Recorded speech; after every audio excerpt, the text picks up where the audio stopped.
Alright guys, we're here today. We're going to do a review. This is going to be on the Cobra C3000. It's a pistol crossbow, made in Taiwan. Powerful mini crossbow is what it says down here at the bottom. Just a real quick overview of what comes with the product in the box. Of course, you have your pistol crossbow type deal. You have one string. You've got a what they call a pressure pad. You've got a setting bolt or a locking bolt, Allen wrench, then the bow part for the crossbow, and it comes with the 5 bolts. I have already made one adjustment to this crossbow because I figured if I'm actually ever gonna, try to take this camping for whatever reason, and just for to save space, what I plan on doing is it's going to all remain broken down. I don't want this, because once you put this on, it gets a lot bigger and it just gets cumbersome.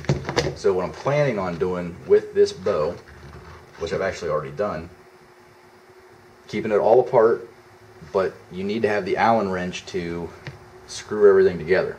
So what I did is on the bottom here, let me make sure it's in frame. Yeah, right there, I just drilled a hole, and this Allen wrench, it fits in there relatively snugly, and then just to be sure that it stays, I mean it's probably not going to come out like that because it's pretty much in there, but what I'll do is I'll just take a piece of duct tape or something and put it over there, and then I can keep everything broken apart, and if I need to, I can have everything right here to put it together. So we're going to put this thing together. I'll show you what it looks like together, and then we'll go ahead and do a couple shots. So I'm going to do this as quickly as I can. Alright, I'm making a video, so of course everybody's calling me, so this is why the video is all messed up, because I had to pick it up and put it down. But basically I just checked, make sure that even sides, it's pretty close. It's close enough, I'm not going to mess with it. And then your string, it goes on relatively easy. Just make sure it's not twisted and turned. You just take your string and you put it on where the little notches are. And this part I'm not going to be able to do on camera because it is relatively tough, but make sure that you take the string behind everything, and then it is going to go onto this other side. But I got to do some pulling and prodding to get it put in place, which it's not super tough, but it's something that needs to be done, and I'm not going to be able to do it on camera, so I'll be right back. Alright, we got everything put back on, or put the string onto the bow. Just make sure you're centered in the back on both sides, and that the string is behind your, this is what would draw it back and lock it into place back here, so it's got to be behind that. It is a pain in the butt, but the easiest way that I found to do it is if you set it on a flat surface and you just push down and pull at the same time, and then you got to put a lot of pressure on it and it will work, and then you're able to get the other loop on. But that's pretty much it.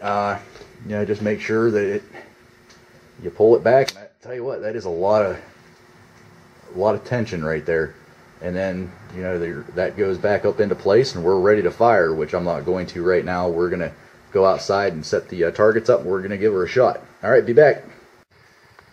All right, we're here. We're gonna give it this crossbow a couple test fires, and it's only gonna be from maybe 10 yards, if that.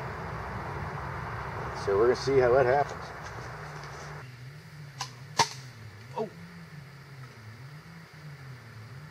Well, now that was ridiculous. Well, guess we'll try it again. That bolt just kind of went flying a whole bunch of somewhere it probably shouldn't have. Yeah, this is not real safe, to say the least. It's kind of unpredictable whenever you hit the trigger on when it's going to actually shoot. And there another one, barely went. I really don't think I'm doing anything wrong, but well, that one hit pretty good, but it didn't stick. Where'd that go?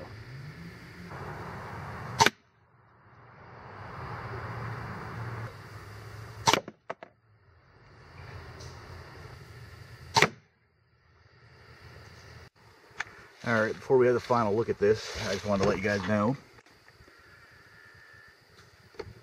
it did penetrate. I think this is a Fisher Price or Play School turtle sandbox lid, so it does shoot pretty damn hard. And actually, I just pulled the box away. That one last shot, just swallowed a gnat.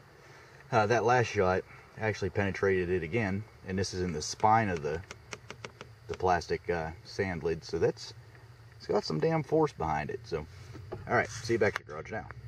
All right, so we're gonna do just a real quick final recap on this crossbow.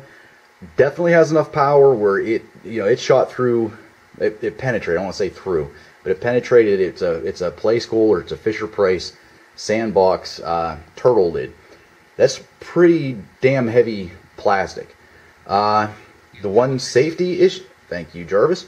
The one safety issue that thank you again, Jarvis. The one safety issue that I have on this is that I wasn't aware of, and it didn't say anywhere in the directions, but whenever you pull this back and the string locks into back here, it automatically kicks the safety on. I was not aware of that, and that's where I was sitting there and I was pulling. I'm like, what the hell? And I looked, and thankfully, being at least somewhat safety conscious, didn't point it anywhere it shouldn't have been. And I looked, and I saw that it was, the safety was on. I'm like, what the hell? So I pushed the safety off, and as soon as I did that, the bolt shot into the air, and I'm pretty sure it's in my neighbor's yard somewhere. I went down and looked and couldn't find it. But this thing, the right shot, yeah, you're definitely probably going to be able to take out some small game. It's pretty hard to get this sighted in. But yeah, I really think that if you're close enough, you could probably take out a rabbit or a squirrel or something of that nature. So, all right, that's the review of the Cobra crossbow. Any questions, leave them in the comments, and hopefully my neighbor doesn't find the other bolt with his tractor tire, because I looked, I just couldn't find it. All right, guys, later.